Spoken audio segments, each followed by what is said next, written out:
కొంతమంది ఆడపిల్లలు భర్తను విసర్జించి వేరే వాడి ఆకర్షణలో పడి వాడి వెంట వెళ్ళిపోయే వాళ్ళు ఉన్నారు. కుటుంబాన్ని నిర్లక్ష్యం చేసి ఉన్నారు.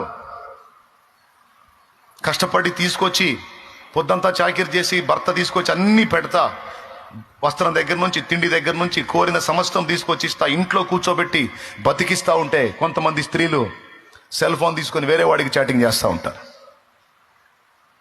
వేరే వాడికి చాటింగ్ చేస్తూ ఉంటారు. ఎంత ద్రోహం, ఎంత కపటం. దేవుడు ఊరుకోడు. దేవుడి కళ్ళు లేవా? ఇంతమందికి కళ్ళు ఇచ్చినోడికి ఆయన కళ్ళు లేవు? రహస్యమైనది ఏది తేటపరచబడకపోదు, మొత్తం చూస్తానే ఉంటాడు. చాటింగ్ చేయటమే కాదు, వాడితో అక్రమ సంబంధాలు ఏర్పరచుకుంటారు, భర్తను మోసం చేస్తారు. అక్రమ సంబంధం ఏర్పరచుకొని చివరికి వాడితో వెళ్ళిపోయిన వాళ్ళ జీవితాలు కూడా నాకు తెలుసు. భర్తకు ద్రోహం చేసి, పిల్లలకు అన్యాయం చేసి, కామేచ్ఛలకు భోగేచ్ఛలకు లోబడిపోయి అల్పకాల పాప భోగాన్ని ఆశించి వాడి వెంటబడి వెళ్ళినటువంటి స్త్రీలను నేను ఎరుగుదును. వాళ్ళ చరిత్రలో నాకు తెలుసు. వాళ్ళ విషయంలో చాలా క్షోభ, చాలా వేదన.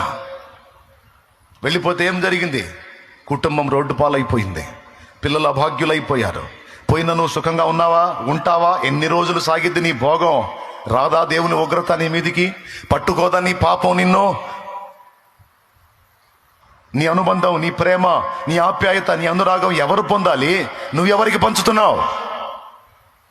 నిన్ను ప్రేమించి నానా రకాలుగా నీకోసం అరులు జాచి నిన్నెంతో గుండెల్లో పెట్టుకున్న వాడినేమో చీత్కరించి, చేదరించుకొని, తృణీకరించి, తేలిగ్గా మాట్లాడి, ఎవడో మాయ మాటలు చెప్పే దౌర్భాగ్యం ఒకడి మాయ మాటలకు లోనయ్యి వాడి భజనలో లీనమైపోయావా?